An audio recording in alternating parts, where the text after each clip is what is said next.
dan selamat bergabung di Aspektri. Walaupun ini belum resmi ya, Mas Dar, karena belum pembekalan. Tapi dari aura wajahnya meyakinkan semuanya. Bukan untuk kopi semua ya. Baik, nitip dari saya, besok, lusa, hari ini, sampai kapanpun, kita sudah menjadi keluarga besar Aspektri. Kita nitip. Tingkatkan dan jaga kualitas pelayanan kepada masyarakat. Itu aja. Sehingga menjadikan Aspektri merupakan suatu kepercayaan, menjadi trust di masyarakat. Sehingga tidak ada dikotomi antara pengobatan konvensional dengan tradisional. Terpenting apa? Kita sendiri. Sepakat ya? Jadi kita di sini tidak bicara A atau B, tapi bagaimana kita berbicara tetap kepada masyarakat sesuai dengan program pemerintah, sesuai dengan anggaran dasar anggaran rumah tangga yang nanti Bapak Ibu silakan bisa dibaca.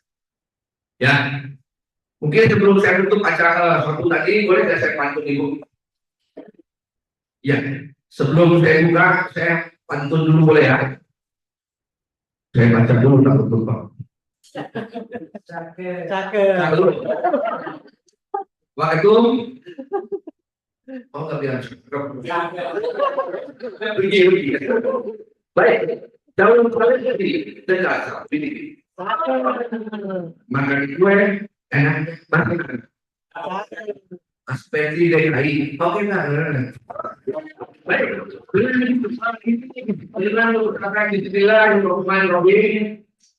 dengan niat yang ikhlas, maka pembekalan anggota baru Aspektri DKI Jakarta dengan ini saya buka dengan mengucap Bismillahirrahmanirrahim. Demikian terima kasih. Wassalamualaikum warahmatullahi wabarakatuh. Terima kasih Bapak M.A. dan Lutfi BRM Desa. Selanjutnya sambutan Kepala Dinas Kesehatan Provinsi DKI Jakarta atau yang mewakili yaitu Dr. Robin Andrianto, Ketua Subkelompok Promosi Kesehatan dan Tata Kelola Kesehatan Masyarakat, Bidang Kesehatan Masyarakat, Dinas Kesehatan Provinsi DKI Jakarta. Dari Zoom, silakan. Izin suara saya apakah sudah dengan jelas di sana? Sebentar. Tes. Sebentar saya akan setting dulu.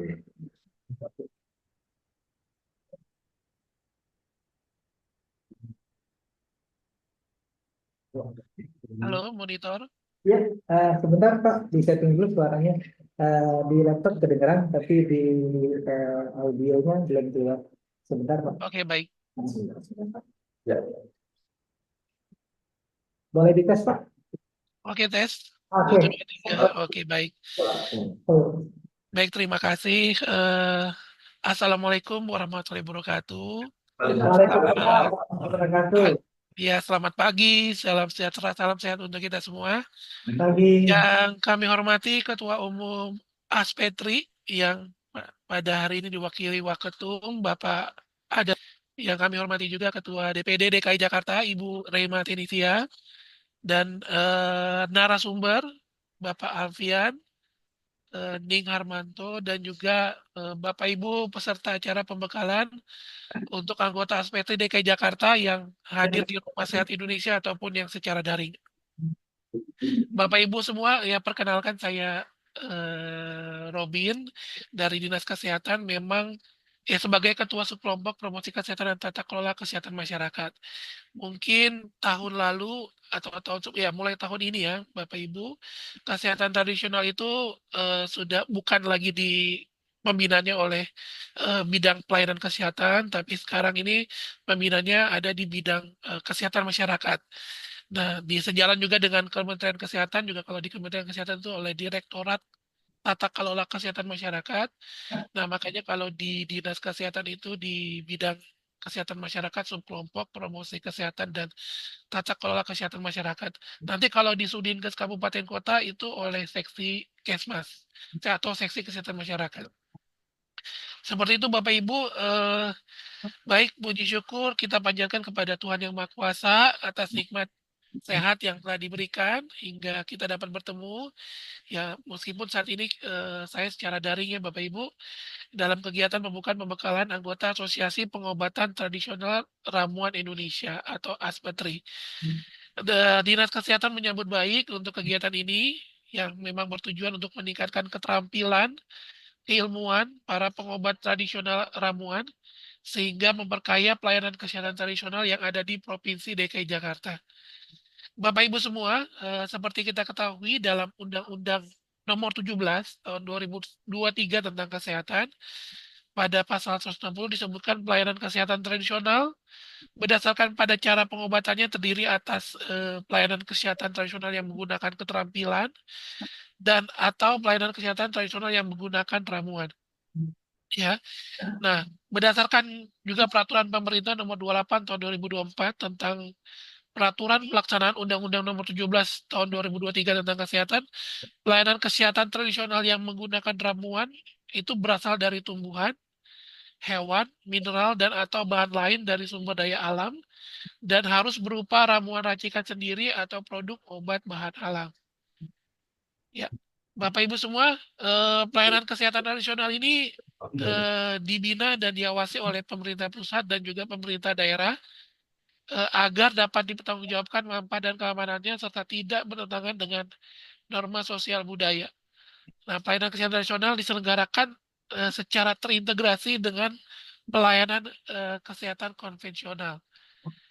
Dalam hal ini, masyarakat diberi kesempatan seluas-luasnya untuk mengembangkan, meningkatkan, dan menggunakan pelayanan kesehatan tradisional yang dapat dipertanggungjawabkan manfaat dan keamanannya. Nah, pengembangan pelayanan kesehatan tradisional dilakukan melalui pengembangan produk, praktik, dan juga praktisi pemberi pelayanan kesehatan tradisional.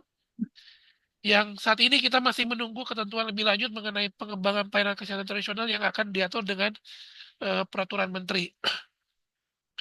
Bapak Ibu semua, dalam Undang-Undang 17 dan juga tahun 2023 dan juga PP 28 tahun 2024, pelayanan kesehatan tradisional itu dilakukan di tempat praktik mandiri, puskesmas, rumah sakit, fasilitas pelayanan kesehatan tradisional, dan juga fasilitas pelayanan kesehatan lain yang ditetapkan oleh Menteri. Nah, pelayanan kesehatan tradisional diberikan oleh tenaga kesehatan tradisional. Selain tenaga kesehatan tradisional, pelayanan kesehatan tradisional juga diberikan oleh penyehat tradisional dan tenaga lain yang memiliki kompetensi di bidang pelayanan kesehatan tradisional. Nah, saat ini kita juga masih menunggu ya ketentuan lebih lanjut mengenai penyehat tradisional dan tenaga lain yang memiliki kompetensi di bidang pelayanan kesehatan tradisional yang nantinya akan diatur dengan peraturan menteri. Dinas Kesehatan mempunyai rencana strategis untuk meningkatkan pelayanan kesehatan tradisional dengan indikator adanya kelompok asuhan mandiri taman obat keluarga di semua kecamatan. Dengan upaya pengembangan kesehatan tradisional melalui asuhan mandiri, pemanfaatan taman obat keluarga, dan keterampilan. Sejalan dengan hal itu, diharapkan pengobat tradisional ramuan dapat bersinergi dengan kelompok Asman Toga ya, di masing-masing kecamatan dalam memanfaatkan taman toga tersebut. Bapak Ibu semua, berdasarkan peraturan pemerintah nomor 28 tahun 2024 tentang peraturan pelaksanaan Undang-Undang nomor 17 tahun 2023 pada pasal 489 ya, ini sedikit saya bacakan ya. Tenaga kesehatan tradisional, penyehat tradisional, dan tenaga lain yang melakukan pelayanan kesehatan tradisional wajib menggunakan alat dan teknologi yang aman bagi kesehatan sesuai dengan standar yang ditetapkan oleh Menteri. Kemudian mengikuti alur kerjasama dan rujukan dengan pelayanan kesehatan konvensional di dalam sistem kesehatan nasional sesuai dengan ketentuan peraturan perundang-undangan dan memberikan pelayanan sesuai kompetensi dan kewenangannya. Ada juga tenaga kesehatan tradisional atau penyehat tradisional dan tenaga lain yang memberikan pelayanan kesehatan tradisional dilarang melakukan publikasi dan iklan yang tidak sesuai dengan bukti ilmiah. Setiap penyehat tradisional yang melakukan pelayanan kesehatan tradisional dilarang memberikan dan atau menggunakan obat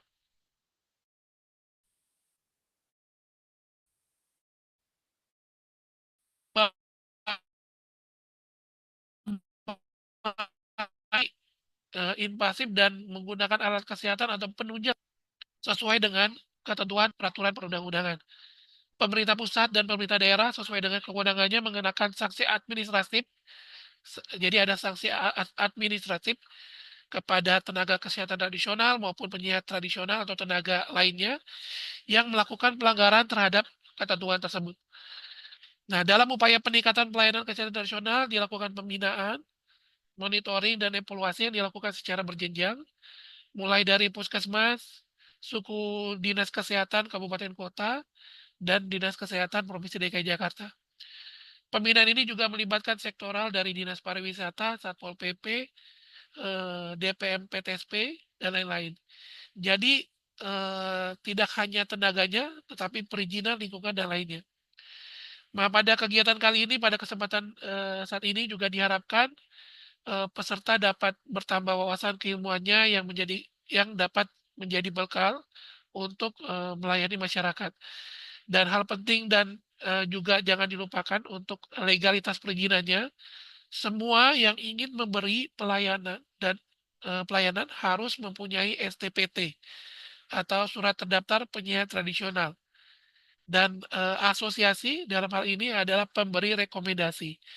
Ya, pemberi rekomendasi yang untuk selanjutnya perizinannya diurus melalui PTSP di wilayah masing-masing.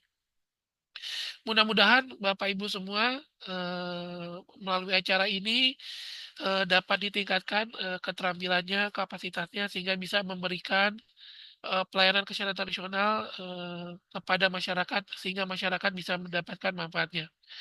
Demikian yang bisa saya sampaikan. Semangat untuk kegiatan ini. Semoga bermanfaat dan memberikan kebaikan untuk masyarakat. Sekali lagi Bapak Ibu semua, saya ucapkan terima kasih dan mewakili juga Kepala Dinas Kesehatan yang tidak sempat hadir pada kegiatan pada hari ini. Kami sampaikan selamat mengikuti kegiatan dan juga mungkin di lain waktu kita bisa bertemu secara luring ya, karena memang surat disposisinya sedikit terlambat ya, dan terima kasih sekali lagi untuk panitia juga sudah bisa memfasilitasi untuk kegiatan secara daring. Bapak Ibu semua terima kasih, lebih kurangnya saya mohon maaf. Akhir kata saya iri dengan wassalamualaikum warahmatullahi wabarakatuh.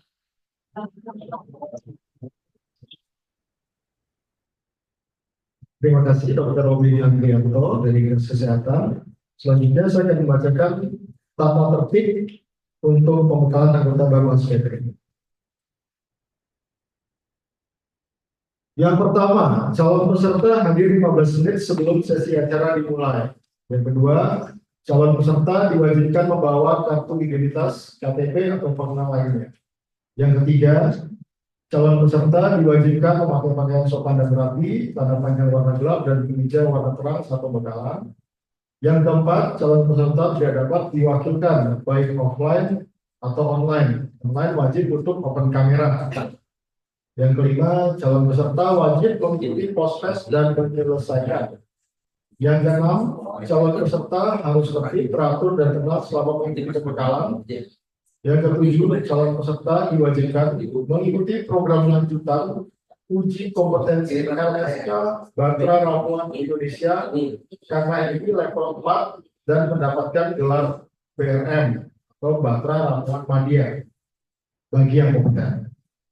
Yang kedelapan, calon peserta dilarang membawa makanan dan minuman ke dalam ruang kecuali disediakan oleh panitia.